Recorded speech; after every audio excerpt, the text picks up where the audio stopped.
So the earliest memory I have of my grandfather is an Easter Sunday church service when I was 3, which is funny because it was probably the only time my grandfather showed up to church in his life.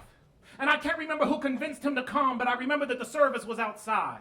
And during the silence of the pastor's prayer, I remember this woman walked by, and with me at 3, sitting on his knee, my half-deaf grandfather cried, "Oye, if I could get a run at that, I would ride that motherfucker till the wheels fall off."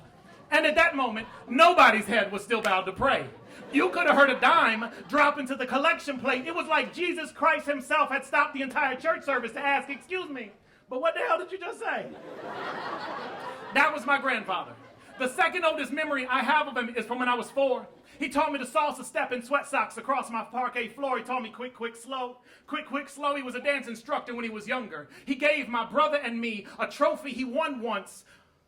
But that's about all the good memories I have of my grandfather. He was an abusive alcoholic, which led to diabetes, and when the blood could no longer get to his toes, they cut his legs off at the knees. It's a sad thing to see. A dancer with no feet. And by the time I turned 8 or 10, people rarely talked to him like his friends, didn't call him on birthdays or holidays. His children barely spoke his name. He didn't talk to his wives, past nor present. By the time I turned 16, 18, my grandfather lay dying in a hospital bed and he could barely lift a limb, and the only person who still spoke with him was my mother. She would drive my brother and I twice a year, 600 miles a trip to spend 2 days at a time with him. And I remember the last time I ever saw my grandfather alive, he said, "Some men are big enough to understand how small their existence means." And then he said, "But I'm not one of those men."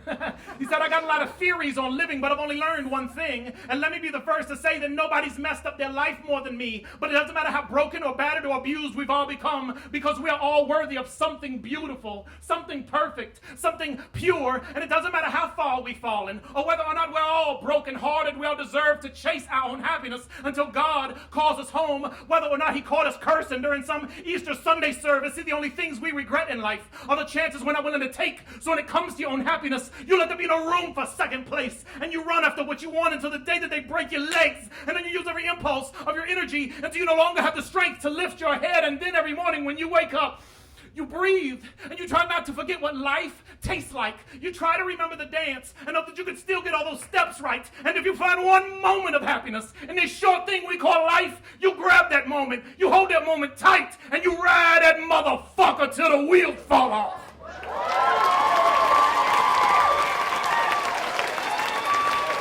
Carlos Robinson. We're going to get this last score. We'll take a break, and I'll tell you who's going to be in the top 4. And we're headed down the home stretch here. Ladies and gentlemen, judges, hold those scores up.